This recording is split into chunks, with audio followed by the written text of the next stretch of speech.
সিদরাতুল মুনতাহা, জমিন থেকে আসমান পর্যন্ত সকল কিছুর শেষ গন্তব্য। সিদরা হচ্ছে আরবি শব্দ যার অর্থ কুল গাছ। আল মুনতাহা এর অর্থ হচ্ছে প্রান্ত সীমা বা শেষ সীমানা। সুতরাং সিদরাতুল মুনতাহা শব্দের অর্থ হচ্ছে শেষ প্রান্তের কুল বৃক্ষ। এটি সপ্তম আসমানে অবস্থিত।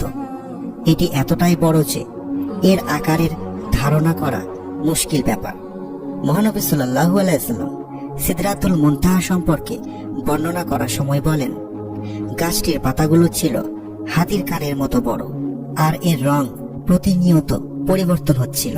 পৃথিবীতে আমরা যেসব রং দেখি তা মূলত রংধনুর 7টি রঙের সৃষ্টি, কিন্তু এই গাছটির রঙগুলো ছিল অন্যরকম, যা বোঝানো সম্ভব নয়। এর চারপাশে অনেক প্রজাপতি ঘোরাফেরা করছিল। সমস্ত সৃষ্টি এবং ফেরেশতার জন্য এটিই শেষ সীমানা, যার সামনে জান্নাত এবং আরো সামনে আল্লাহ পাকের আরশ রয়েছে। মিরাজের রাতে সফরের সময় মহানবী সাল্লাল্লাহু আলাইহি সাল্লামের সাথে জিব্রাইল আলাইহিস সালামও ছিলেন, কিন্তু জিব্রাইল আলাইহিস সালাম সিদরাতুল মুনতাহার কাছে এসে থেমে গেলেন। তিনি বললেন, হে আল্লাহ রাসূল, এটা আমার শেষ সীমা, আমি এর সামনে যেতে পারবো না। আমি যদি এর আরো সামনে যাবার চেষ্টা করি তাহলে আমার শরীর আগুনে পুড়ে যাবে। তাই মিরাজের এই সফরে বাকি পথ আপনাকে একাই যেতে হবে। এই গাছটির কাছে মহানবী সাল্লাল্লাহু আলাইহি ওয়াসাল্লাম দ্বিতীয়বারের মতো জিব্রাইল আলাইহিস সালামকে পূর্ণরূপে দেখেছিলেন।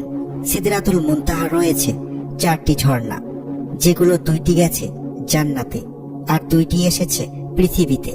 পৃথিবী দুটির নাম হলো মিশরের নীল নদ আর ইরাকের ফোরাত নদী, আর জান্নাতের নদী দুটির নাম হলো কাউসার আর সালসাবিল। হাসরের ময়দানে তার প্রিয় বান্দাদেরকে হাউজে কাউসারের পানি পান করাবেন, যার ফলে তাদের আর কোনোদিন তৃষ্ণা পাবে না। জিব্রাইল আলাইহিস সালাম সহ অন্যান্য ফেরেশতাদের যে সকল হুকুম আল্লাহ পাক দিয়ে থাকেন তা সিদরাতুল মুনতাহা থেকেই প্রেরিত হয়, কারণ এই সীমানার ওপারে যে যাবে সে আল্লাহর নূর সহ্য করতে পারবে না এবং পুড়ে শেষ হয়ে যাবে। যেমন আমরা জানি, হযরত মুসা আলাইহিস সালাম একবার আল্লাহর কাছে আবদার করেছিলেন যে তিনি আল্লাহ পাককে দেখতে চান, কিন্তু আল্লাহ পাক জবাব দিয়েছিলেন, তোমার এই মানব যোগ আমার নূর সহ্য করতে পারবে না। তবুও আল্লাহ পাক তার নূরের সামান্য কিছু অংশ একটি পাহাড়ে প্রতিফলিত করেন, যার ফলে পাহাড়টি পড়ে যায়। সিদরাতুল মুনতাহা এর আগের সকল সৃষ্টির গন্তব্য সিদরাতুল মুনতাহা পর্যন্তই। এর শিখর 7ম থেকে 6ষ্ঠ আসমান পর্যন্ত বিস্তৃত, যার মাধ্যমে এর বিশালতা আপনি নিজেই বুঝতে পারছেন। এর ব্যাপারে নবী করিম সাল্লাল্লাহু আলাইহি ওয়াসাল্লাম মিরাজ থেকে ফিরে এসে তার সাহাবীগণকে বলেছিলেন, এর আকৃতি মানুষের কল্পনার অতীত, কিন্তু আল্লাহ তাআলার পক্ষে কিছুই অসম্ভব নয়। 7ম আসমানে যাবার জন্য একটি দরজা রয়েছে, কারণ আল্লাহ তাআলা বিশেষভাবে এই 7টি আসমান তৈরি করেছেন।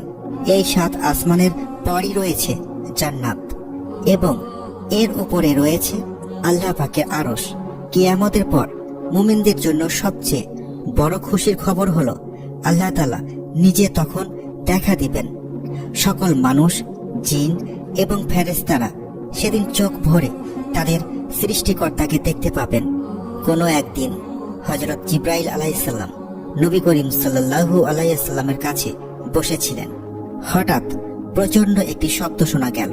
হযরত জিব্রাইল আলাইহিস সালাম নিজের মাথা উঁচু করে বললেন, এটা আকাশের সেই দরজা খোলার শব্দ, যা আজকের পূর্বে আর কখনো খোলা হয়নি।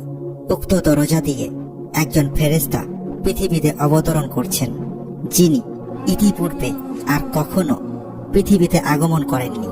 সেই ফেরেশতা তখন নবী করিম সাল্লাল্লাহু আলাইহি সাল্লামের কাছে এসে বললেন, আপনার জন্য 2টো নূরের সুসংবাদ রয়েছে। প্রথম সুসংবাদটি হলো সূরাতুল ফাতিহা এবং দ্বিতীয় সুসংবাদ হলো সূরা বাকারার শেষ 2টো আয়াত, যা আপনার পূর্বে অন্য কোনো নবীকে প্রদান করা হয়নি। সূরা ফাতিহা এবং সূরাতুল বাকারার শেষ 2টো আয়াত থেকে একটি অক্ষর পড়ে আল্লাহ তাআলার কাছে আপনি যা কিছু প্রার্থনা করবেন তা প্রদান করা হবে। মুসলিম হাদিস নম্বর 806।